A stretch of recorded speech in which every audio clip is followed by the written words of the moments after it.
Eh bien, bonjour à toutes et à tous, j'espère que vous avez la forme, c'est WordPress Sensei, et aujourd'hui on se retrouve pour une nouvelle vidéo où on va voir ensemble de A à Z l'interface de WordPress. Donc c'est vraiment une vidéo sur les bases pour les débutants qui souhaitent démarrer sur WordPress, apprendre à utiliser le CMS, donc le gestionnaire de contenu. Donc voilà, l'idée c'est vraiment de vous donner toutes les clés pour que vous puissiez démarrer sur cet outil-là, qui est vraiment un outil très puissant une fois qu'on sait le maîtriser. Et voilà, tout simplement pour que vous puissiez créer le site que vous souhaitez ou potentiellement démarrer une expertise dans ce domaine-là pour proposer vos services pour la création de sites web à des clients. Donc voilà, c'est un peu l'idée de cette vidéo, c'est une première vidéo sur les bases. Donc d'habitude sur cette chaîne, on voit des choses un peu plus poussées sur WordPress. Là, on va vraiment retourner à l'essentiel, on va voir l'interface de A à Z, tout ce qui est important à savoir uniquement avec l'interface vierge de WordPress, voir ce qu'il y a potentiellement à optimiser, voir un peu toutes les options que propose nativement WordPress. Donc voilà, c'est un peu l'idée de cette vidéo. Elle va durer un petit peu plus longtemps que d'habitude. On va être aux alentours de 50 minutes, 1 heure, je pense. Donc voilà, prenez votre temps, installez-vous bien, prenez votre petit thé, votre petit café, et puis on y va, c'est parti. Alors avant de tourner la vidéo, je tenais à vous remercier parce qu'on est 700 sur la chaîne YouTube. Donc ça fait vraiment plaisir de voir que la chaîne sert à quelque chose, que vous êtes de plus en plus nombreux du coup à suivre les vidéos. Et puis je vois que du coup j'ai pas mal de commentaires, pas mal de questions. Donc je vois que voilà, vous êtes intéressés et que mes vidéos servent tout simplement à vous aider. Donc ça fait plaisir. Donc l'idée de cette chaîne, c'est vraiment de vous fournir un maximum de valeur sur WordPress, sur le web en général, mais en particulier sur WordPress, comme c'est vraiment mon domaine de compétences. Donc moi, je suis expert WordPress depuis plusieurs années maintenant en freelance. Donc voilà, je voulais créer cette chaîne tout simplement pour vous fournir un maximum de valeur, vous partager un petit peu mes astuces sur cet outil-là. Et voilà, comme c'est vraiment un sujet qui me passionne. Donc si vous avez des questions sur WordPress ou si vous avez des idées de vidéos, n'hésitez surtout pas à me les poser en commentaire ou à m'envoyer un petit mail dans la section à propos de la chaîne YouTube. Vous avez mon adresse email ici. Donc voilà, n'hésitez pas à m'écrire, je réponds à tous les commentaires et à tous les emails. Ça me tient vraiment à cœur, donc voilà. N'hésitez surtout pas, la chaîne YouTube est là pour ça. Avant de démarrer du coup, Hostinger sponsorise cette vidéo, donc merci à eux. Donc qu'est-ce que Hostinger? C'est simplement un hébergeur qui permet de mettre un site en ligne, tout simplement, de proposer un espace disque et l'achat de nom de domaine pour pouvoir mettre des sites en ligne, notamment des sites WordPress. Et du coup, je vous mets tous les liens en description. On va vite passer sur les différentes offres que Hostinger propose. Donc pour de l'hébergement web WordPress ou autre, il propose 3 formules, la formule Premium, la formule Business et la formule Cloud Startup en fonction de vos besoins. Donc la formule Premium, c'est vraiment une formule si vous souhaitez démarrer sur le web. Donc c'est potentiellement celle qui vous intéresserait le plus si vous regardez cette vidéo. Donc c'est vraiment une petite formule qui ne coûte pas très cher pour démarrer tranquillement, créer potentiellement vos premiers sites et voir un peu comment le web fonctionne, tout simplement, et avoir vos premiers retours en termes de visites sur les moteurs de recherche. Donc voilà, c'est la formule la plus intéressante pour ça. On peut mettre jusqu'à 100 sites web dessus, donc c'est vraiment pas mal. Contrairement à la plupart des hébergeurs, là on a directement la possibilité de mettre jusqu'à 100 sites et pas un seul site. On a 100 Go de stockage, ce qui est pas mal aussi, on a vraiment de la place. Un site WordPress en général, ça prend vraiment pas beaucoup de place. On est aux alentours de 400 MO jusqu'à 2 Go, voire 3 si vraiment vous avez beaucoup de plugins, beaucoup de médias qui ont été upload, par exemple sur un site de photographe, de photographie ou que sais-je encore. Mais sinon voilà, on monte très rarement au-dessus de 1 Go, sauf si vraiment c'est un gros site qui a pas mal de contenu déjà. Donc là, vous avez quand même pas mal d'espace disque. Vous avez des sauvegardes hebdomadaires. Ça, c'est vraiment un avantage de Hostinger, c'est qu'il sauvegarde automatiquement votre site web. Donc toutes les semaines avec cette formule. Avec les formules supérieures, du coup, c'est des sauvegardes qui sont quotidiennes. Donc là, ça vous permet vraiment d'avoir une sécurité. Si jamais vous avez un souci, vous pouvez revenir en arrière très facilement en 2 clics. Et l'avantage, c'est aussi que Hostinger propose le nom de domaine gratuit la première année. Donc, il vous offre le nom de domaine. La première année, vous avez autant d'emails que vous le souhaitez en gratuit. Et un gros avantage aussi de Hostinger, c'est qu'il propose pas mal d'IA, contrairement à la plupart des concurrents. Ils sont vraiment à jour sur l'IA. Donc ça permet de gagner pas mal de temps sur certaines mises en œuvre. Donc voilà, ça c'est pour la formule Premium. Pour la formule Business, on a exactement la même chose, sauf qu'elle est plus performante. Donc là, c'est déjà si vous avez pas mal de trafic, vous avez des sites de clients, etc. ça peut être intéressant de partir sur celle-là. Vous avez jusqu'à 200 Go par rapport à la première solution. Et ensuite, on a la formule Cloud Startup. C'est personnellement celle que j'utilise. Donc voilà, si je parle de Hostinger, si j'accepte leur partenariat, c'est évidemment parce que moi-même, j'utilise leur service depuis des années maintenant. Et voilà, personnellement, j'ai la Cloud Startup qui me permet du coup d'héberger mes clients. Et j'ai voilà, une soixantaine de sites actuellement sur le serveur avec pas mal de trafic. Et ça fonctionne toujours très bien. J'ai aucun problème de latence ou quoi que ce soit. Et voilà. Donc un gros avantage aussi de Hostinger, c'est que le SAV est très très performant. Donc voilà, si vous avez des questions, ils vous répondent très très rapidement. Et voilà. Et sinon, voilà, on va partir sur une commande. Donc imaginons que vous souhaitez prendre la formule premium, vous cliquez sur commander et là vous pouvez choisir entre 1 mois, 12 mois, 24 mois ou 48 mois. Donc si vous souhaitez partir sur plusieurs années avec Hostinger, moi je vous conseille de partir sur 48 mois parce que c'est là où vous avez évidemment le meilleur prix. Donc 48 mois ça équivaut à 4 ans, donc vous êtes tranquille pendant un moment. Si vous voulez tester leur service, vous pouvez partir sur 1 mois. C'est un des seuls hébergeurs qui propose du coup 1 mois uniquement pour tester. Donc ça peut être sympa. En général, ils proposent au minimum 1 an. Donc là, vous pouvez vraiment tester pour pas grand chose si vous voulez voir un petit peu l'interface. Alors si jamais j'ai fait des vidéos à ce sujet-là, mais si vous voulez voir de votre côté, vous pouvez très bien partir sur 1 mois et ensuite changer votre formule. Donc voilà, là, pour l'exemple, je vais partir sur 48 mois. Et voilà, typiquement, si je descends un petit peu, on en a pour 147 € pour 4 ans. Et je peux mettre jusqu'à 100 sites web dessus. Donc voilà, c'est vraiment le rapport qualité-prix de Hostinger est très très bon. Ça fait même pas 50 € à l'année pour mettre jusqu'à 100 sites web sur un même serveur. Donc voilà, c'est vraiment un prix qui défie toute concurrence. Et vous pouvez aussi appliquer le code promo WP Sensei qui va vous ajouter 10% supplémentaire. Et donc là, on descend à 132 €. Donc voilà, ce qui est rien du tout pour 4 ans d'hébergement avec le nom de domaine offert la première année. Et sur un serveur, on peut mettre jusqu'à 100 sites web dessus. Donc voilà, petite parenthèse fermée. Je mets tous les liens en description. N'hésitez pas à les checker, il y a pas mal d'offres en ce moment. Et puis on attaque avec la vidéo. Donc voilà, on est sur WordPress. Là, j'ai installé un WordPress vierge justement sur Hostinger pour vous montrer voilà, toute l'interface quand vous avez installé WordPress. Vous allez tomber sur une interface qui est exactement similaire à la mienne. Donc c'est-à-dire qu'il n'y aura rien dessus de particulier à part WordPress et toutes les options natives de WordPress. En fonction de votre hébergement, vous allez avoir quelques plugins qui vont être installés. Typiquement avec Hostinger, vous avez quelques plugins qui sont installés de base donc dans l'onglet extension. Mais là, j'ai tout enlevé. Je pars sur vraiment un WordPress ultra vierge. Et puis on va voir du coup toutes les options que propose cet outil-là. Donc la première des choses à comprendre, c'est que vous avez une interface admin. Vous allez pouvoir du coup administrer, configurer, paramétrer votre site web. Et vous avez du coup la possibilité d'accéder directement depuis le menu en haut à gauche. Vous avez la possibilité d'accéder sur le site web et donc de le voir en direct. Donc vous avez, faut bien comprendre cette logique-là, qu'on a un front-end. Donc là, c'est le front, c'est-à-dire c'est ce que les internautes voient quand ils naviguent sur le site web. Et on a le back-end, donc l'admin, ça c'est ce que vous voyez quand vous êtes connecté à l'interface de WordPress. Il n'y a que vous qui voyez cette interface-là, personne ne peut y accéder. Donc voilà, vous pouvez switcher très facilement entre votre site et l'interface admin ici. Donc quand vous êtes connecté, vous pouvez naviguer sur n'importe quelle page du site. Vous allez avoir, j'ai reconfiguré les permanents, donc les liens ne fonctionnent pas actuellement, on verra ça tout à l'heure. Mais voilà, peu importe la page sur laquelle vous êtes, vous allez avoir du coup un menu ici en haut qui vous permet de switcher directement à WordPress. Donc ça, c'est ce qu'on appelle la top bar. La barre tout simplement d'administration de WordPress. On a ici en haut à droite la possibilité de se déconnecter, d'accéder à la modification du profil, ça c'est tout simplement le compte WordPress. On peut aussi accéder directement depuis l'onglet compte ici, c'est exactement le même lien, donc on va voir ça tout à l'heure.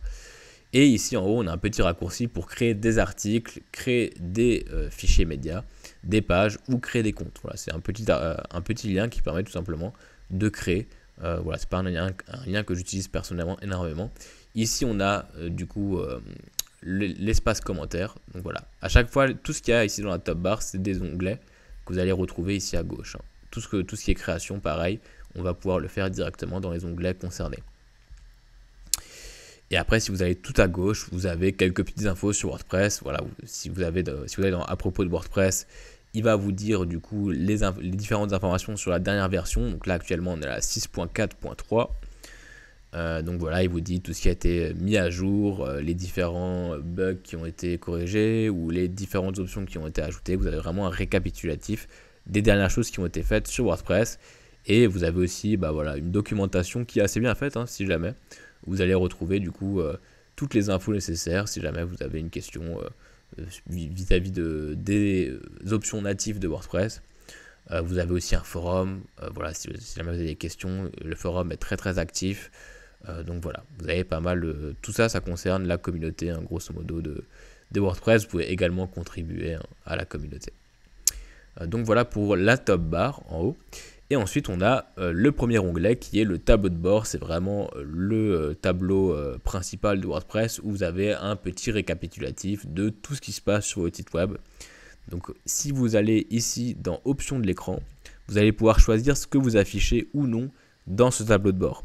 Donc moi j'aime bien en général épurer ce tableau de bord et laisser uniquement l'option d'un coup d'œil. Donc là théoriquement si vous avez installé WordPress, vous avez quelque chose comme ça où vous avez vraiment toutes les infos de WordPress. Donc voilà, vous avez la dernière version qui est affichée ici, vous avez l'état de santé du site, voilà, il vous dit si des choses peuvent être améliorées ou pas.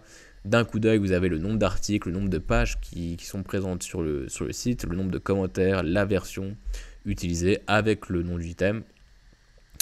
Vous avez aussi du coup l'activité, donc voilà les derniers commentaires qui ont été ajoutés, les événements de la communauté. Donc ça rejoint un petit peu ce qu'on retrouve ici en haut à gauche, c'est-à-dire tout ce qui est par rapport à la communauté de WordPress. Et vous pouvez enregistrer des brouillons. Voilà, si vous avez des petites idées, vous voulez les enregistrer, vous pouvez le faire ici. Donc moi ce que je vous recommande, après c'est vraiment pas obligatoire, mais c'est tout simplement de tout enlever. J'aime bien avoir une interface clean personnellement. Et du coup, en général, j'ai juste d'un coup d'œil, comme ça, voilà. Sur mon tableau de bord, j'ai rien. J'ai uniquement la version de WordPress, le nombre d'articles, le nombre de pages, le nombre de commentaires, le thème utilisé. Et voilà, on va vraiment à l'essentiel et ça me suffit personnellement. Vous avez à chaque fois, du coup, aussi un petit onglet Aide ici. Vous allez avoir, du coup, quelques petites infos, voilà, sur WordPress. Pareil, la version, plus d'infos sur WordPress en général, sur le forum, etc. etc. Donc voilà. Vous avez un petit onglet aide pour ça. En bas à droite, on retrouve aussi la version de WordPress. On la voit un peu à plusieurs endroits. Vous voyez ici dans le lien de WordPress en haut à gauche, à propos de WordPress. Donc voilà, si jamais vous avez besoin de trouver la version de votre WordPress, vous pouvez la retrouver à plusieurs endroits. Après, on a l'onglet mise à jour. Ça, c'est l'onglet qui permet tout simplement de garder un site à jour. Donc il y a plusieurs mises à jour à faire, hein, sur WordPress. Il y a les mises à jour de WordPress, ça c'est vraiment les mises à jour principales qui englobent du coup toute la structure de WordPress, tout le contenu de WordPress. Donc je recommande de faire évidemment vos mises à jour, que ce soit les mises à jour de WordPress ou les autres. C'est vraiment des choses à faire régulièrement, notamment si vous avez beaucoup de trafic, que votre site évolue rapidement, que vous ajoutez pas mal d'options, etc., de plugins. Mettez tout à jour pour éviter des failles de sécurité et garder du coup un site au plus rapide avec les dernières technologies, etc. etc. C'est important. Alors un site vitrine, vous pouvez le mettre à jour une fois tous les 6 mois, une fois tous les ans, ça suffira largement. Un site e-commerce, voilà, plutôt tous les 2-3 mois minimum, voilà, et dans l'idéal, si vous avez le temps, voilà, mettez à jour votre site tous les mois, voire toutes les semaines. Ça vous évitera aussi des potentiels problèmes par le futur.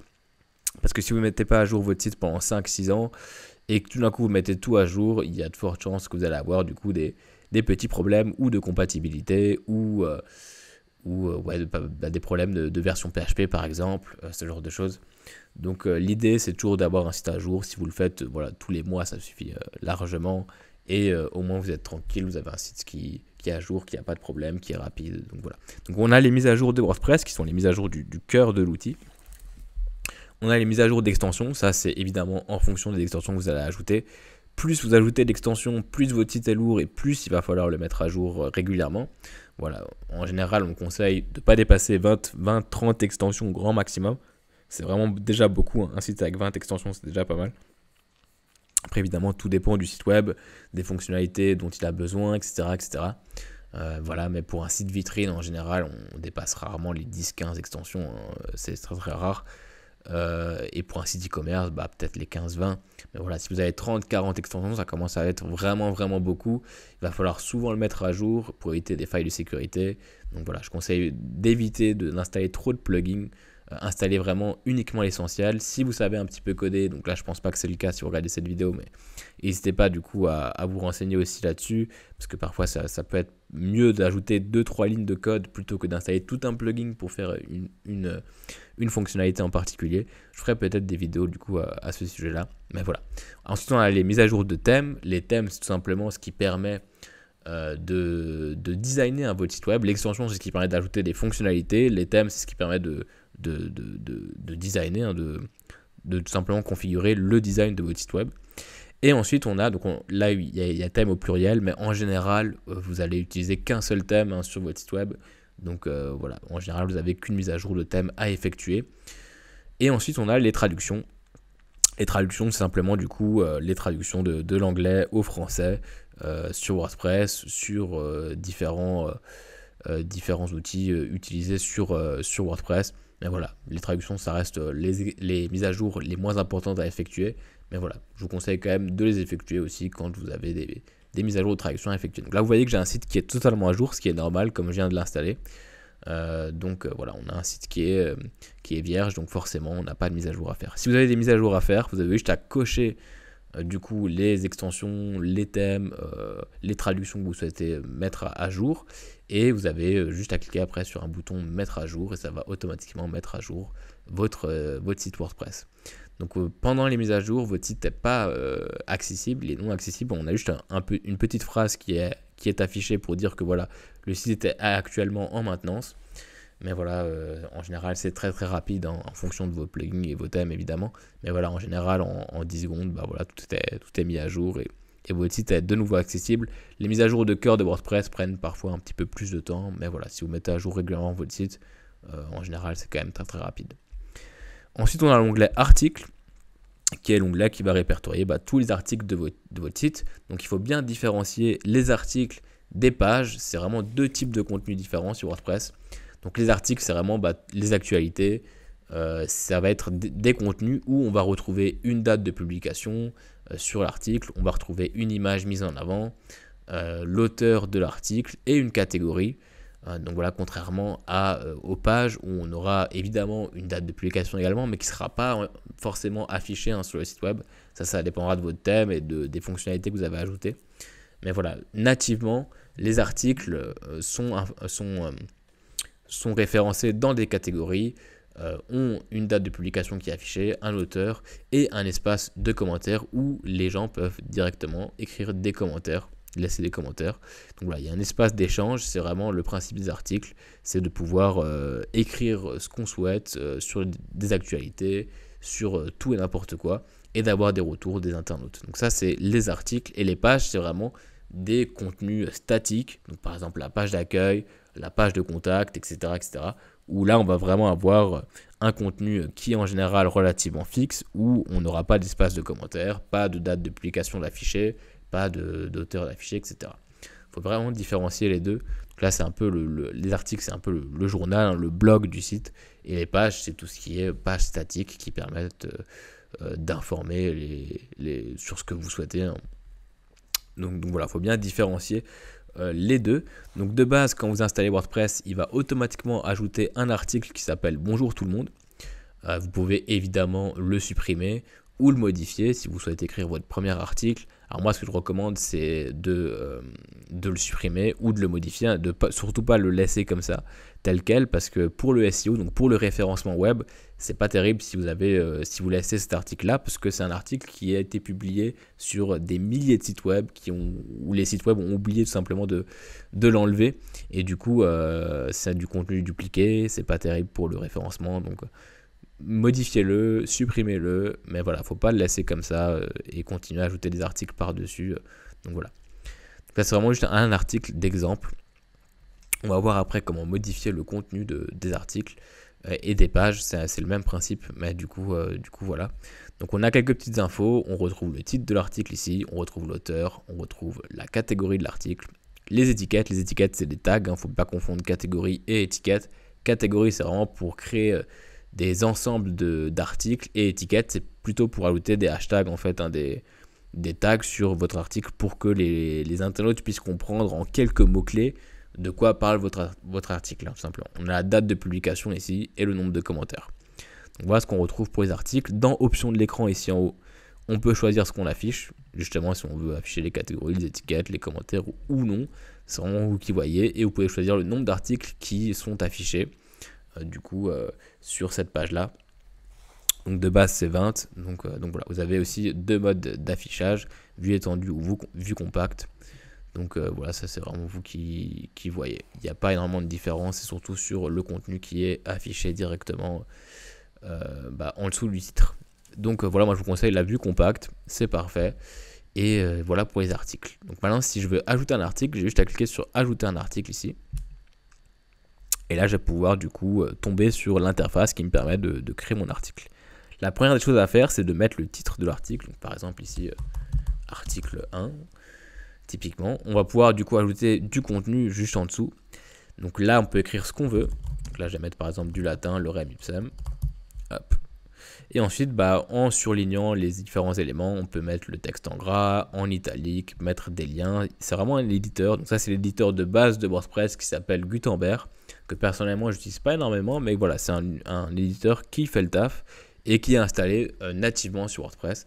Donc voilà, si vous souhaitez démarrer, ça peut être l'éditeur qui peut potentiellement être intéressant pour vous, parce qu'il n'est pas très complexe à prendre en main, et il n'y a pas énormément d'options non plus, donc on ne s'y perd pas. Donc voilà, vous pouvez styliser directement votre texte ici, ou alors à droite, vous avez à chaque fois donc des options sur l'élément que vous êtes en train de modifier. Donc là, par exemple, on va pouvoir modifier la couleur du texte. Donc de base, il me propose plusieurs couleurs en fonction du thème que j'ai installé. Ça, c'est le thème du coup de l'année. Donc chaque année, un WordPress sort un nouveau thème qui est installé par défaut sur chaque nouvelle installation dans l'année. Donc là, c'est le thème de 2024. Et l'année prochaine, il y aura du coup un nouveau. Et là, du coup, je vais pouvoir sélectionner une autre couleur. Donc, par exemple, si je vais mettre mon texte en rouge ici, j'ai juste à choisir le rouge. On peut choisir aussi une couleur d'arrière-plan et une couleur pour les liens, si on souhaite mettre une couleur différente. On peut choisir la taille du texte ici. Donc, S, M, L, XL, XXL, etc. On a des options aussi de dimension pour ce qui est marge interne, marge externe. Ça, c'est pour ajouter de l'espace entre les éléments. Donc, vous voyez que la zone bleue, là, elle s'agrandit. Ça permet simplement d'ajouter de l'espace autour de l'élément. C'est un petit peu plus complexe. Mais voilà, je vous invite un peu à jouer avec ces différentes options pour voir ce que ça donne. Donc ça, c'est vraiment l'option le texte de base. Et après, si je clique sur le petit plus ici, vous avez plusieurs blocs. Donc, on appelle ça vraiment des blocs. On a pas mal d'options. On a les paragraphes. Donc ça, c'est ce que j'ai créé tout à l'heure. Donc si on écrit directement dedans, ça va automatiquement créer un paragraphe. Et après, on a d'autres options. On peut ajouter un titre, par exemple, ici. Donc voilà, on peut mettre un titre avec un certain niveau de titre. Donc pour rappel, on va de H1 à H6, c'est vraiment les niveaux de base de l'HTML pour les titres. Donc H1 c'est le titre le plus puissant, donc le plus important. H6 c'est le moins puissant. Je ferai peut-être une vidéo sur le référencement parce que sinon cette vidéo va durer beaucoup trop longtemps. Donc là on est vraiment sur les bases. Donc là je vais pouvoir ajouter aussi par exemple une image. Donc là si je clique sur image, je vais pouvoir téléverser une image depuis mon PC ou accéder à la médiathèque de WordPress. On va voir après comment ajouter des images à la médiathèque. On peut ajouter directement des images ici depuis cette médiathèque là, ou alors on peut aller directement dans la médiathèque avec l'onglet médias de WordPress. On va voir ça tout à l'heure et on retrouve évidemment toutes les images dans cette même médiathèque, donc tout est lié. Si vous uploadez une image ici, elle va se retrouver dans la médiathèque de l'onglet de WordPress et inversement. Donc vous allez à chaque fois retrouver le même dossier de fichiers. Donc voilà. Après, on peut ajouter des galeries, des listes. Donc voilà, je vous invite un peu à parcourir tout ça, des tableaux. Donc voilà, c'est très très intuitif. Vous avez juste à cliquer, à choisir du coup par exemple le nombre de colonnes, le nombre de lignes. Vous créez le tableau. Hop, et vous pouvez du coup compléter les différentes cases. Et voilà, Gutenberg, ça fonctionne vraiment comme ça. Vous choisissez votre bloc, vous l'insérez. Vous pouvez du coup le compléter facilement, choisir le style ici à droite. Vous pouvez déplacer votre bloc avec les petites flèches, le centrer par exemple. Donc là, ça centrerait le contenu du tableau. Donc là, vous avez pas mal d'options comme ça, c'est très intuitif. Et une fois que vous avez écrit votre article, vous pouvez le publier directement ici. À droite, ici, on va retrouver les catégories. Donc de base, on a une catégorie qui s'appelle blog. donc, ou non classé. Blog, c'est moi qui l'avais créé pour une autre vidéo. Mais du coup, de base, vous avez une catégorie qui s'appelle non classé, où je vous conseille de la renommer par blog, par journal, par ce que vous voulez. On va voir après comment renommer ça.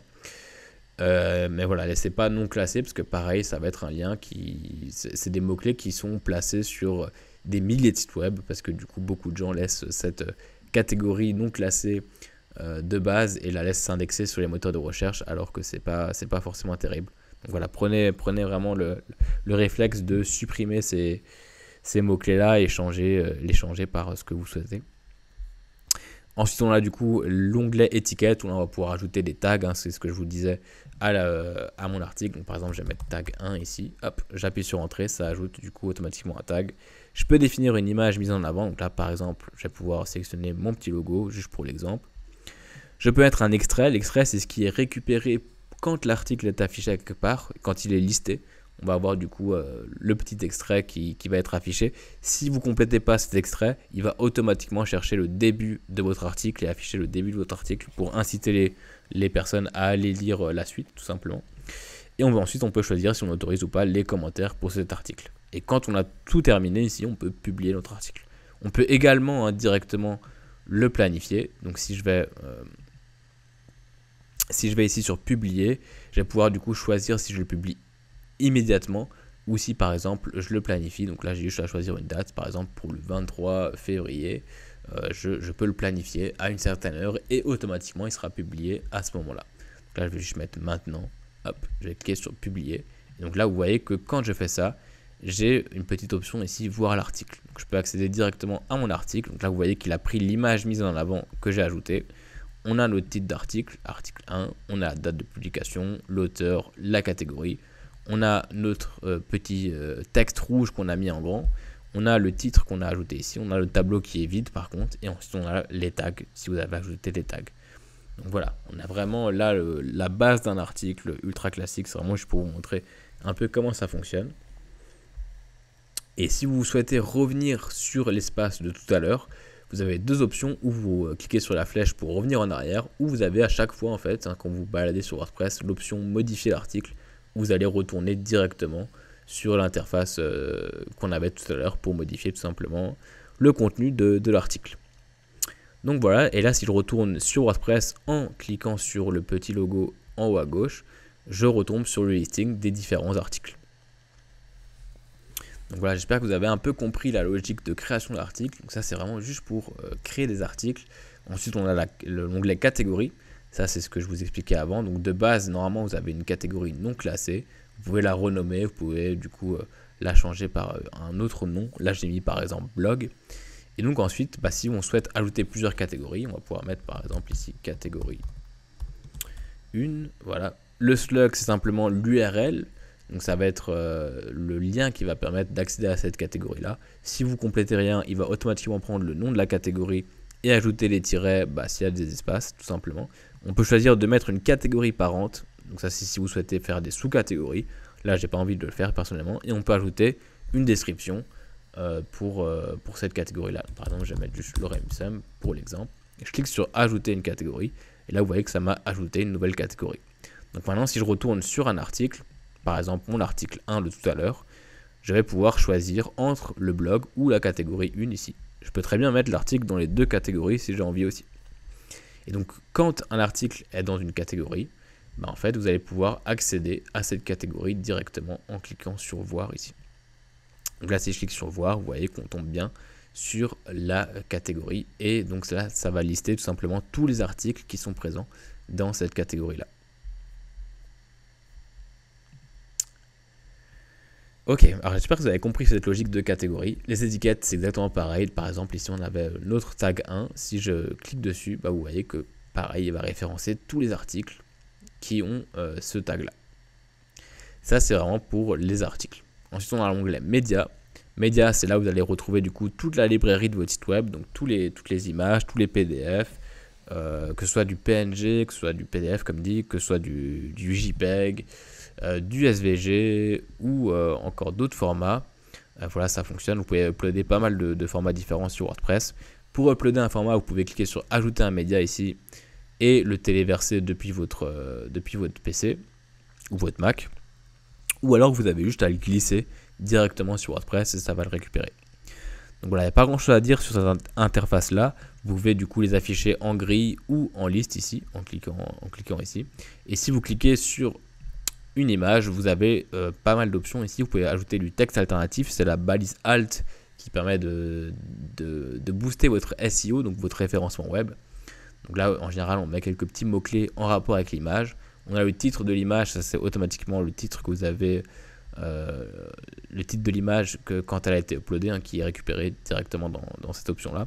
On a la légende, donc ça c'est simplement pour afficher du texte en dessous de l'image automatiquement. Et une description, donc ça c'est quand on survole, si je dis pas de bêtises, l'image, ou je sais plus exactement la différence entre légende et description. Voilà, c'est deux encarts qui sont rarement utilisés. Pensez bien à mettre à chaque fois un texte alternatif, ça c'est important pour le référencement, mais sinon après le reste vous pouvez le laisser tel quel. Et si jamais vous voulez supprimer une image, bah, vous avez l'option ici, hein, supprimer définitivement. Donc voilà. Vous avez à chaque fois aussi l'URL de l'image si vous voulez y accéder directement. Hop. Vous avez juste à copier-coller l'URL et vous pouvez y accéder. Donc voilà pour les images. On a l'onglet pages, donc voilà, ça c'est exactement comme les articles, sauf que là on a des pages statiques. Du coup, donc là si je clique sur ajouter une page, je vais pouvoir la nommer comme je veux, exactement comme pour les articles. Je vais pouvoir ajouter le contenu que je souhaite exactement comme pour les articles, donc avec Gutenberg. Et là ici à droite, on aura un tout petit peu moins d'options, parce que là on n'a pas de catégorie et pas de tag, hein, pour les pages. On peut évidemment télécharger des plugins qui font qu'on peut ajouter ce genre de choses, mais de base nativement on n'a pas la possibilité d'ajouter des pages dans des catégories ou des articles. Donc là vous avez juste l'image mise en avant. Si jamais vous faites un listing des articles, des pages sur un contenu que vous avez ajouté, ben voilà, ça peut être utile de mettre des images mises en avant, ou en fonction de votre thème, parfois l'image est récupérée et est affichée dans le header par exemple de la page, donc dans l'entête de la page. Donc voilà. Vous avez les commentaires aussi, ça dépend de votre thème. En général, théoriquement, sur les pages, il n'y a pas de commentaires. Donc voilà, vous pouvez choisir de les autoriser ou pas, mais là ça dépend de votre thème. Parfois, vous pouvez beaucoup cocher cette case-là. Si le thème n'est pas adapté derrière, vous n'allez pas avoir de commentaires sur vos pages. Donc voilà, pour les pages, c'est exactement le même principe, hein, que les articles pour les publier. Et après, vous avez votre listing de pages qui est effectué ici. Pour voir une page, vous pouvez simplement cliquer sur voir ici. Et là on tombe sur notre page, donc là c'était une page pour notre vidéo, pour installer un formulaire de contact. Là c'est la page d'accueil, du coup la home page. Donc voilà. Voilà pour les pages. Ensuite on a l'espace commentaires, donc là c'est là où vous pouvez gérer du coup tous les commentaires du site web. Donc ça c'est pour les commentaires d'articles, hein, en général. Vous pouvez choisir de les approuver, de les désapprouver, de les mettre en indésirable, de les mettre à la corbeille, d'y répondre. Voilà, ou de les modifier carrément si jamais vous voyez des fautes ou ce genre de choses, ou pour X raison vous voulez pas par exemple qu'un lien soit affiché directement dans le commentaire. Voilà, vous pouvez gérer vos commentaires ici très facilement. Donc de base vous avez un commentaire qui est généré par WordPress, c'est normal, hein, c'est juste pour vous montrer comment ça marche, hein, du coup.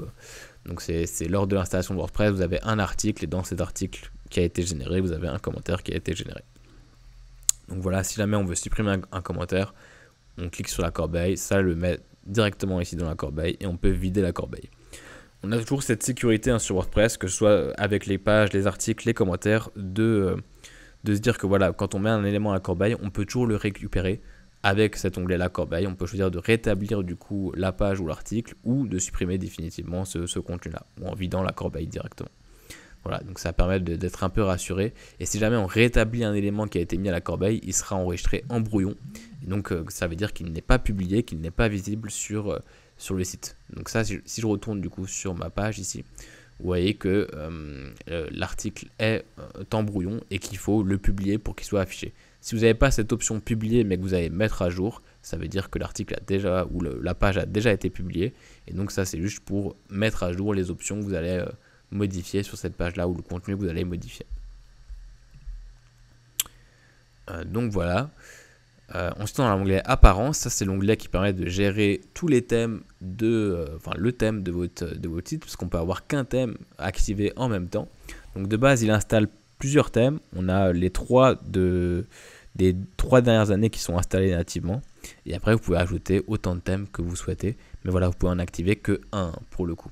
Donc si vous cliquez sur ajouter un thème ici, comme je viens de le faire, vous allez tomber sur la librairie de WordPress qui permet tout simplement de voir tous les thèmes qui sont proposés par la communauté. Ça, c'est que des thèmes qui sont gratuits pour le coup, que vous pouvez du coup installer gratuitement. Parfois, certains thèmes ont des options qui sont payantes, donc si vous voulez aller un peu plus loin, il va falloir payer. Alors si jamais il y a un site qui est très connu qui s'appelle ThemeForest pour acheter des thèmes payants, et c'est vraiment la référence pour les thèmes payants sur WordPress. Vous allez ici dans l'onglet WordPress, Popular Items, et là vous avez du coup les thèmes les plus vendus de WordPress. Vous avez voilà, des gros thèmes, vous avez pas mal d'options qui permettent du coup de faire plus ou moins n'importe quel site web. Donc voilà, n'hésitez pas à aller regarder si ça vous intéresse. Et voilà, en gratuit, vous avez du coup tout ce qui est affiché ici dans ce listing là. Vous voyez qu'il y en a 6197, ce qui est quand même pas mal. Vous avez la possibilité de trier par populaire, les derniers en date.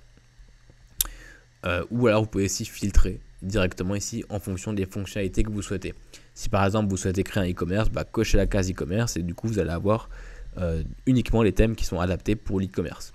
Ensuite vous avez pas mal de fonctionnalités ici. Par exemple vous pouvez choisir un thème qui permet de personnaliser le logo. Voilà, vous cliquez sur le logo personnalisé. Et après, pour la mise en page, vous pouvez choisir voilà, si vous souhaitez 2 colonnes, 3 colonnes, etc., etc. Ça permet de filtrer, de tomber du coup directement sur des thèmes qui répondent à votre demande. Donc là, par exemple, pour un thème e-commerce qui permet d'avoir un logo personnalisé, on a 200 thèmes qui sont gratuits et qui sont proposés par la communauté. Donc voilà, n'hésitez pas à aller regarder un petit peu si ça vous intéresse. Vous pouvez du coup prévisualiser un thème en cliquant sur prévisualiser. Donc là, vous voyez à quoi ressemble le thème. Et s'il vous plaît, vous pouvez cliquer sur installer directement ici. Vous avez aussi également les avis. Donc là, il n'y a pas d'avis sur ce thème-là. Mais n'hésitez pas à regarder les avis aussi pour voir si effectivement le thème est de qualité ou pas. S'il a une bonne note, en général, il n'y a pas trop de soucis. Vous pouvez y aller les yeux fermés. S'il n'y a pas trop de notes, vous pouvez toujours tester. C'est pas un souci. Voilà, ça n'engage à rien. Voilà, c'est des tests. Et quand vous avez installé et activé un thème, enfin pour installer et activer un thème, vous allez cliquer sur installer, pardon. Par exemple, si je veux installer ce thème Jadro, je clique sur installer. Et une fois que c'est installé, j'ai juste à cliquer sur activer. Et automatiquement, ça va activer mon thème. En fonction du thème, on va avoir potentiellement des options supplémentaires sur WordPress. Mais là, typiquement, si je retourne sur mon site web, vous voyez qu'il a changé. On a du coup le thème que je viens d'activer et on n'a plus le thème de base qui était celui de 2024. Et si j'ai envie de retourner dessus, j'ai juste à cliquer sur activer. Voilà. Donc là, si je retourne sur mon site que j'actualise, on a bien de nouveau le thème de 2024. Donc il y a deux types de thèmes. Il y a les blocs thèmes, c'est les thèmes qui ont été construits avec Gutenberg. Donc là, typiquement, les derniers thèmes de WordPress, les dernières années, c'est du coup les thèmes, des blocs thèmes. Donc là, la différence, c'est qu'on n'a que deux onglets dans l'onglet apparence. On a l'onglet thème pour changer de thème et l'onglet éditeur pour éditer un thème. Et donc là, vous voyez qu'on a une interface qui permet tout simplement de personnaliser le thème très facilement avec des blocs. C'est exactement la même chose que ce qu'on a vu tout à l'heure dans les articles ou dans les pages. Sauf que là, c'est pour le thème qu'on va directement modifier les éléments. Donc par exemple, ici, si je clique sur le logo de WordPress, on peut choisir de modifier, par exemple, dans l'onglet modèle, les pages 404, par exemple la page 404, les pages tout court, la page index qui est la page de base par exemple. On a aussi la possibilité de modifier directement le style du coup du thème. Donc là typiquement on a ces couleurs là qui sont prédéfinies, mais si je clique sur le bleu ici, ça va automatiquement changer toutes les couleurs de mon thème. Ça c'est vraiment des couleurs qui ont été préconfigurées, qu'on peut choisir directement ici. On peut modifier la navigation, ça c'est simplement le menu qu'il y a en haut. Donc si j'ai envie de modifier le menu, je clique sur modifier ici. Et je vais pouvoir directement modifier mes liens. En cliquant sur le petit plus ici, je peux ajouter des liens. Donc là automatiquement il va vous lister tous les articles, toutes les pages que vous avez créées. Vous avez juste à cliquer dessus, ça va ajouter l'article ou la page dans le menu. Il faut bien enregistrer après pour que ça prenne en compte les modifications. Donc voilà pour les menus. Et voilà un petit peu pour les blocs thèmes. Donc on a évidemment aussi tout ce qui est page, où là on va pouvoir directement modifier certaines infos sur les pages, par exemple la home ou la contact qu'on a vu tout à l'heure. Donc voilà. Alors personnellement, moi je suis pas ultra fan de ces blocs thèmes. C'est assez intuitif hein, pour le coup, c'est pas très compliqué à modifier. Mais moi je vous conseille de partir sur un thème classique, donc qui propose plus d'options hein, du coup que uniquement ces deux onglets là. Et typiquement si je prends par exemple celui de 2021, là on tombe sur un thème classique et il y a de fortes chances que si vous démarrez et que vous avez installé un thème, vous tombez sur un thème comme ça. Les blocs thèmes c'est vraiment peut-être 1% de tous les thèmes sur WordPress, donc c'est les derniers qui ont été ajoutés. Parce que il utilise Gutenberg qui est du coup une solution qui a été apportée par la communauté de WordPress ces dernières années, mais la plupart des thèmes, notamment sur ThemeForest, là vous allez acheter des thèmes payants ou utiliser des thèmes gratuits là dans cette interface là, seront les thèmes classiques où vous allez tomber sur cette interface là. Et pour le coup, bah, voilà, la différence c'est que vous avez beaucoup plus d'onglets ici. On a un onglet personnalisé qui permet du coup de modifier directement les options qu'on a vues tout à l'heure avec le bloc thème, mais sous une autre forme. Donc là par exemple on a la possibilité de modifier la couleur de l'arrière-plan. Là comme dit, en fonction de votre thème vous allez avoir du coup différentes options. Parfois vous en avez vraiment beaucoup, parfois vous en avez vraiment juste le minimum. Ça dépend du thème que vous avez du coup installé. On va pouvoir définir par exemple une image d'arrière-plan. Ça c'est si on veut mettre une image de fond. C'est quelque chose qui est rarement fait, mais voilà on peut le faire. L'identité du site, c'est simplement le logo du site web. Donc là, on peut simplement ajouter un logo et vous allez voir qu'il va le récupérer et l'afficher tout en haut. On a la possibilité de mettre un titre du site, un slogan. On peut choisir de l'afficher ou pas. L'icône du site, ça c'est tout simplement ce qui est affiché en haut dans l'onglet. Par exemple, ici pour YouTube, vous voyez le logo YouTube. C'est tout simplement l'icône du site. Donc ça, peu importe votre thème, identité du site, vous allez tomber sur les mêmes options en général. Après, on a l'onglet menu, ça aussi, peu importe le thème, vous allez l'avoir. Donc là, vous pouvez modifier votre menu comme vous le souhaitez. Donc là, j'avais déjà créé un menu pour une autre vidéo sur la chaîne. On a l'onglet widget, donc ça, on va y venir tout à l'heure, l'onglet widget. Et voilà, après, vous avez des options, par exemple, pour les extraits, où on peut afficher uniquement un résumé des extraits sur les pages d'archives ou de publication. Ou le texte complet directement de l'article, de l'extrait pardon. Donc ça c'est voilà, c'est des petites options un peu gadget en fonction de votre thème. Comme dit, vous allez avoir une vingtaine, une trentaine, une quarantaine d'onglets ici, ou parfois uniquement 10 ici, comme avec ce thème là qui est un thème de base. Voilà, donc il faut vraiment différencier ces deux thèmes là, les thèmes classiques et les blocs thèmes.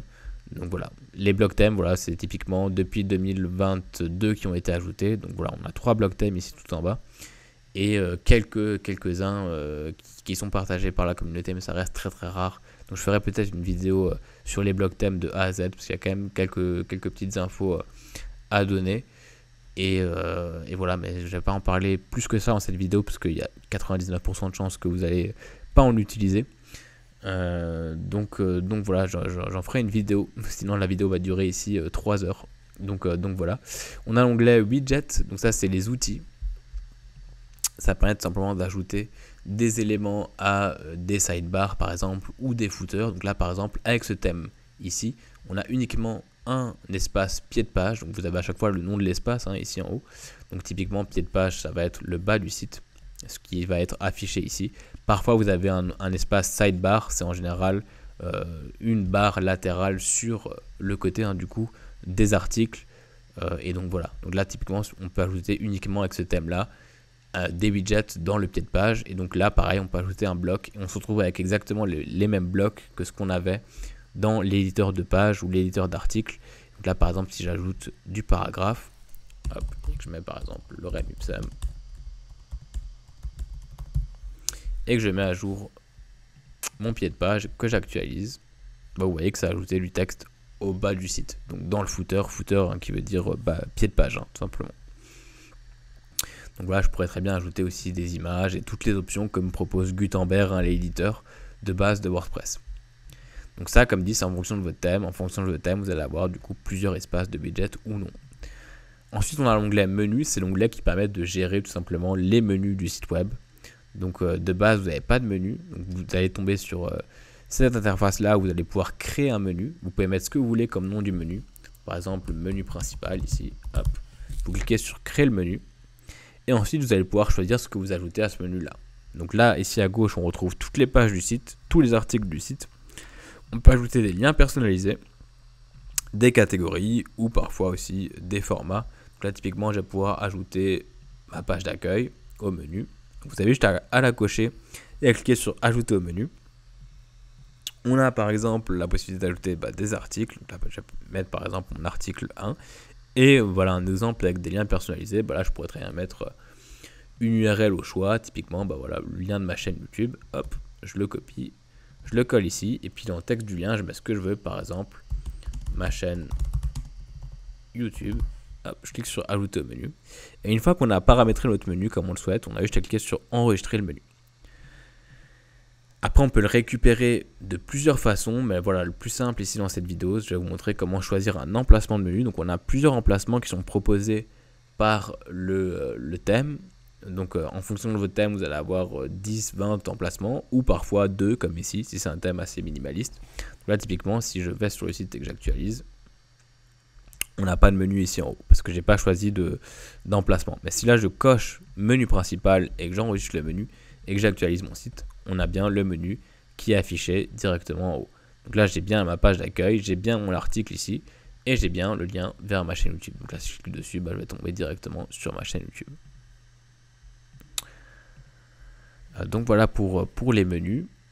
Ici, dans options de l'écran, vous allez pouvoir ajouter des options au lien de menu. Là, vous voyez qu'on n'a pas grand chose comme option, on a juste l'URL, le titre qui est affiché, et potentiellement la classe CSS si vous stylisez un petit peu vos menus. Et sinon, vous pouvez choisir par exemple le cible du lien qui permet de choisir si on ouvre ou pas le lien dans un nouvel onglet. Donc là, si je coche la case, ça va simplement ouvrir le lien dans un nouvel onglet quand je vais cliquer dessus. Donc ça, c'est des options qui sont un peu cachées, mais sachez qu'elles sont là. On a aussi d'autres options plus SEO. J'ai fait une vidéo si jamais à ce sujet-là. Donc là, par exemple, si je clique sur accueil, vous voyez que ça l'ouvre dans un nouvel onglet au lieu de le réouvrir dans le même onglet. Arrière-plan, c'est simplement un lien qui va rediriger vers le personnaliseur qu'on a vu tout à l'heure et image d'arrière-plan. C'est vraiment un lien qui n'est pas forcément utile. Je ne sais pas pourquoi ils l'ont toujours laissé. Et ça, peu importe votre thème, vous allez l'avoir. Ensuite, on a éditeur de fichiers de thème. Ça, c'est tout simplement pour accéder aux fichiers de votre thème, donc aux fichiers PHP, aux fichiers CSS, etc. Donc c'est vraiment du code. Donc si vous n'y connaissez pas en code, touchez pas trop à ces onglets-là pour éviter de casser le site.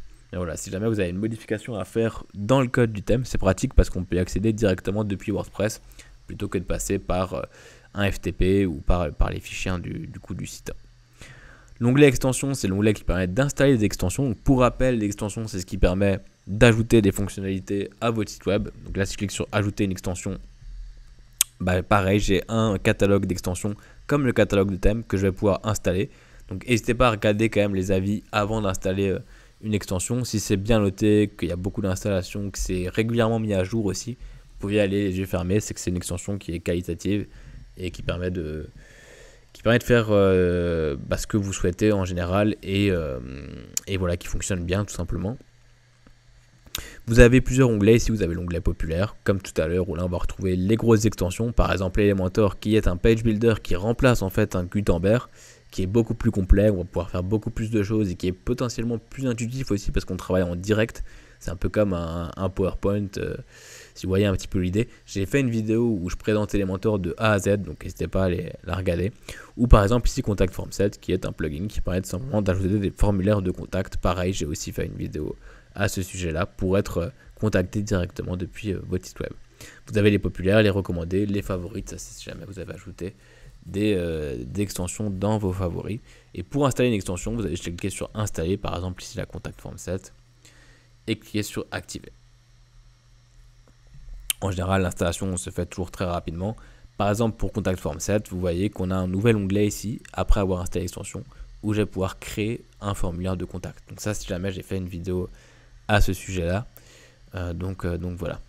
Et donc chaque extension va ajouter des fonctionnalités à votre site web. C'est vraiment le principe des extensions. Et si je désactive mon extension, vous voyez que l'onglet il disparaît. Si je la réactive, il réapparaît. Donc je peux désactiver, réactiver les extensions. Je peux cliquer sur réglages pour tomber directement dans les options de l'extension. Je peux activer les mises à jour automatiques sur chaque extension si j'ai pas envie de m'embêter, que j'ai envie que les mises à jour se fassent automatiquement. Et si jamais on a à chaque fois la version de l'extension, l'auteur de l'extension, et on peut afficher les détails pour avoir plus d'infos, voilà, sur les différentes captures d'écran voilà, on a quelques captures d'écran, on a des FAQ, on a voilà, le journal des modifications, on a les avis, etc., etc. Donc on peut trouver pas mal d'infos et on peut aller directement sur le site de l'extension si on veut en savoir plus. Donc voilà, c'est assez complet. Hein. Pareil pour les thèmes, je ne l'ai pas dit, mais si je clique sur le détail du thème, on a à chaque fois aussi la possibilité de mettre les mises à jour en auto et on a l'auteur. Donc là c'est par l'équipe WordPress, mais si je clique par exemple sur Hello Elementor, bon, on a l'équipe d'Elementor. Donc c'est les créateurs du plugin que je vous ai parlé tout à l'heure. Sauf que là c'est du coup un thème qui est adapté pour cette extension là. Et donc voilà un petit peu pour les extensions. On a aussi l'éditeur de fichiers d'extensions. Alors désolé, la vidéo a coupé parce que j'avais plus d'espace disque sur mon MacBook. Comme on a déjà atteint 50 minutes, du coup ça a coupé OBS. Donc voilà, je reprends la vidéo, désolé pour cette petite coupure. Donc voilà, là on a l'éditeur de fichiers d'extension. C'est simplement le même onglet qu'on avait dans Apparence éditeur de fichiers de thème, sauf que là c'est pour les extensions. Donc là on va pouvoir modifier directement les fichiers PHP, CSS, TXT, etc. des extensions. Donc on a juste la possibilité de choisir ici l'extension qu'on souhaite modifier et après on retrouve ici tous les différents fichiers comme on retrouverait du coup dans un FTP ou via votre panel d'hébergement. Donc voilà, c'est pratique, ça permet simplement d'accéder facilement aux fichiers de chaque extension. Ensuite on a l'onglet compte, ça c'est l'onglet qui permet tout simplement de gérer tous les comptes qui sont inscrits sur cette installation WordPress. Donc là vous avez votre compte de base qui est affiché en administrateur du coup, qui est le rôle qui permet de faire le plus de modifications. C'est vraiment le premier rôle, hein, le plus important. Et donc si vous souhaitez ajouter un compte, vous avez juste à cliquer sur ajouter un compte ici. Vous pouvez définir un identifiant, c'est ce qui permettra du coup de se connecter, un email, un prénom, un nom, un site web, ça c'est pas obligatoire, au moins l'identifiant et l'email. Vous pouvez définir une langue donc de WordPress, un mot de passe, là vous pouvez choisir le mot de passe que vous souhaitez, vous pouvez le générer également aussi. Vous pouvez envoyer du coup un email à la personne à propos de son compte. Donc ça c'est dès que le compte a été créé, la personne va recevoir un email pour lui informer que voilà, le compte a été créé.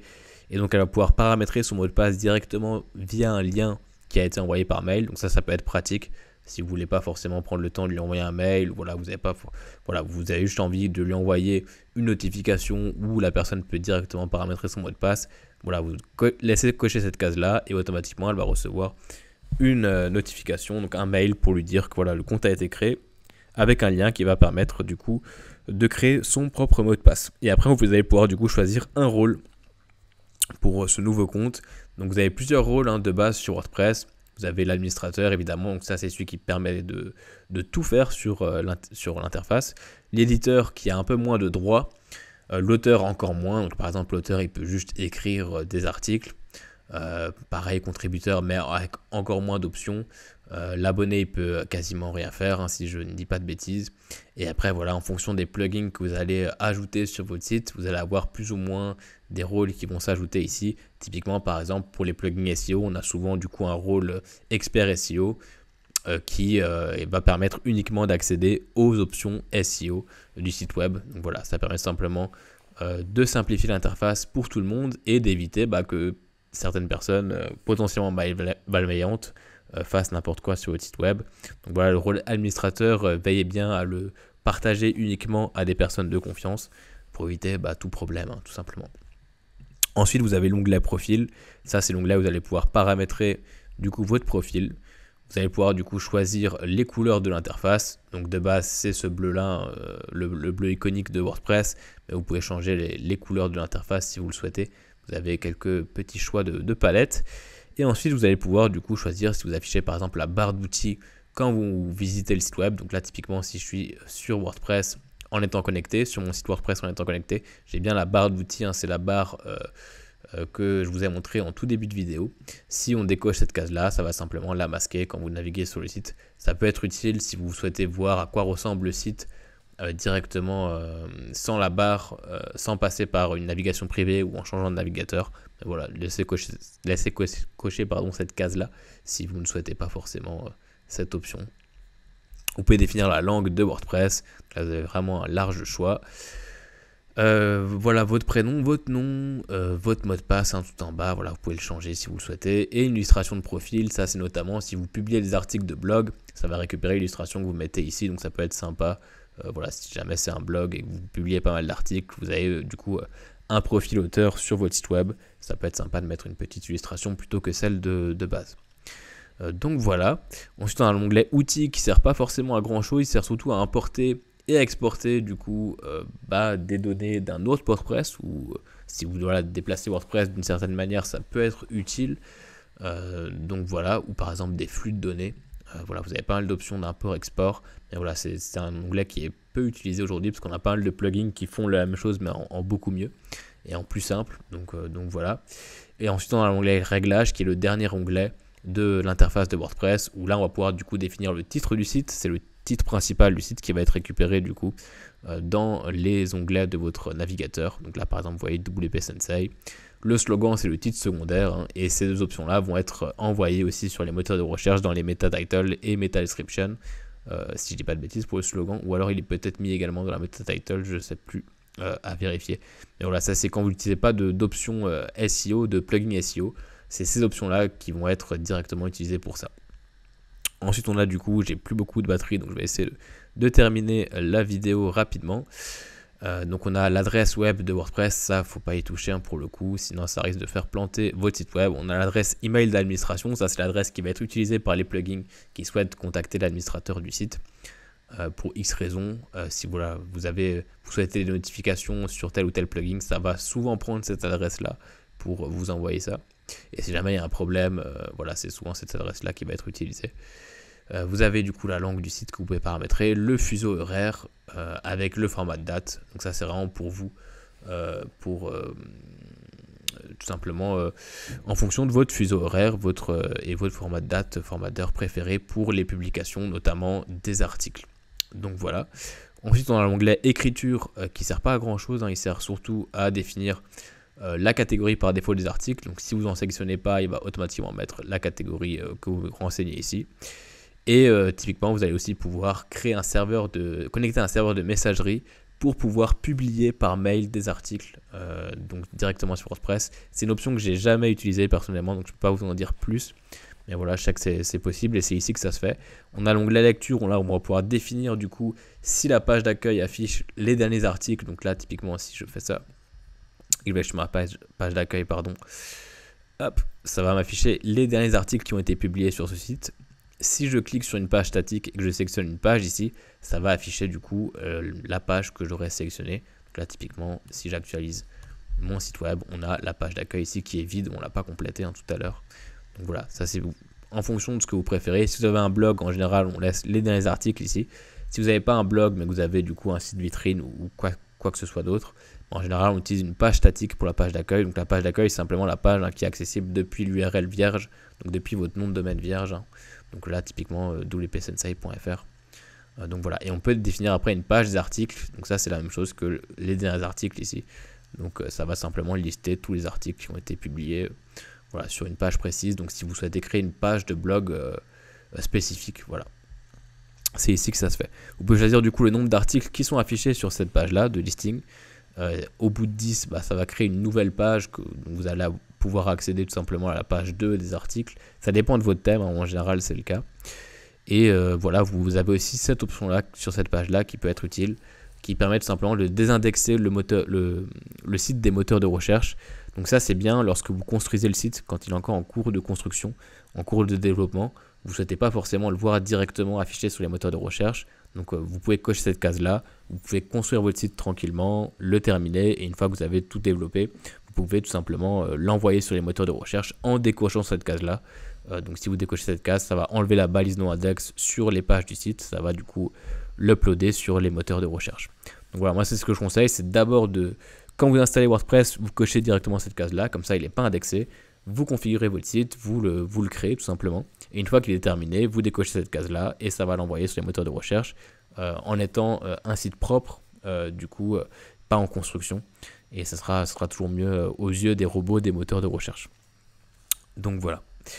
Ensuite, on a du coup l'onglet commentaires. Ça, c'est simplement pour gérer les options en rapport avec les commentaires. Ça, c'est notamment si vous publiez des articles de blog et que vous gérez pas mal d'espace de commentaires, pas mal de commentaires. Voilà, je vous invite à aller lire tout ça, à choisir les options que vous souhaitez activer ou non.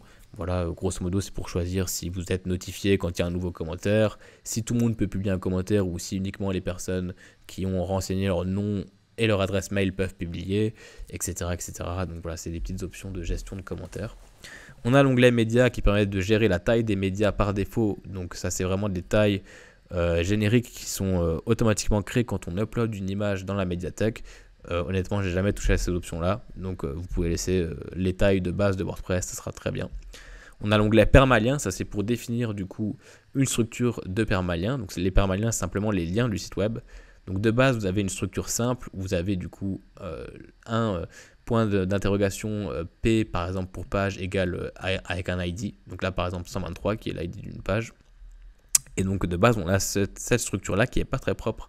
Donc typiquement là, si je vais sur un article, hop, pour vous montrer un peu à quoi ça ressemble. Vous voyez qu'on a du coup ce lien-là avec un ID 197 pour cet article-là. C'est pas très propre, on sait pas trop où on est, c'est pas très UX design, c'est pas bon pour le référencement également. Donc moi, ce que je conseille, c'est de partir sur une structure personnalisée.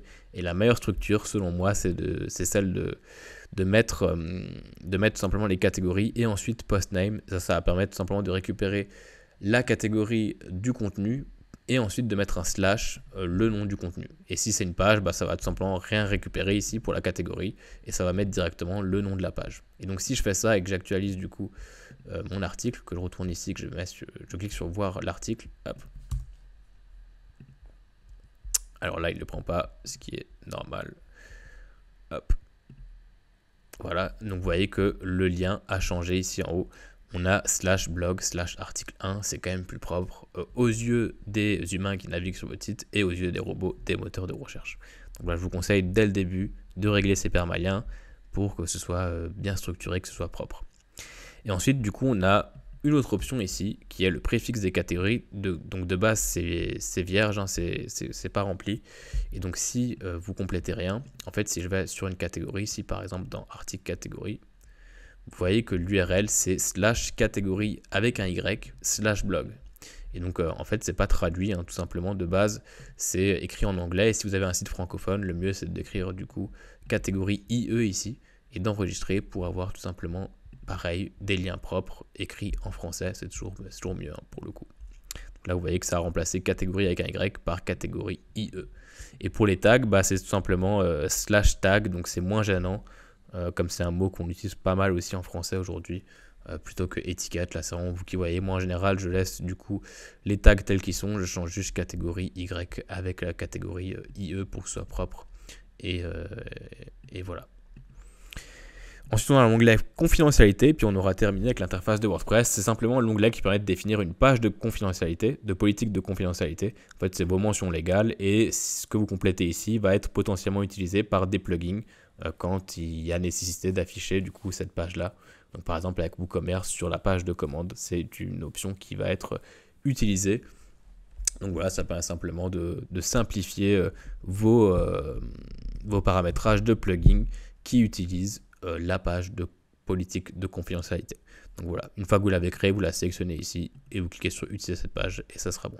C'est une page du coup qui a été créée, c'est une option qui a été créée depuis les normes RGPD. Donc voilà, ça permet de simplifier un petit peu tout ça. Donc voilà, donc j'espère que cette vidéo vous aura servi. Elle aura été longue, hein, du coup on a dépassé l'heure, j'imagine. Donc j'espère qu'elle a été complète, qu'elle vous aura été utile. Donc n'hésitez pas à commenter si jamais vous avez une question, à la partager si vous pensez qu'elle peut aider quelqu'un. Vous avez mon mail, hein, pareil, je réponds à tous les mails, à tous les commentaires, donc n'hésitez surtout pas. Voilà, donc merci d'être de plus en plus nombreux, on est 700 sur la chaîne, ça fait vraiment plaisir de voir que les vidéos servent à quelque chose. Et merci encore à Hostinger de sponsoriser cette vidéo. Donc n'hésitez pas, je vous mets tous les liens en description si vous souhaitez plus d'informations. Il y a pas mal d'offres en ce moment, donc ça vaut vraiment le coup. Et puis moi, je vous souhaite une très bonne journée, une très bonne soirée en fonction de l'heure à laquelle vous regardez cette vidéo. Puis je vous dis à très bientôt pour une prochaine astuce sur WordPress. Bye bye, ciao.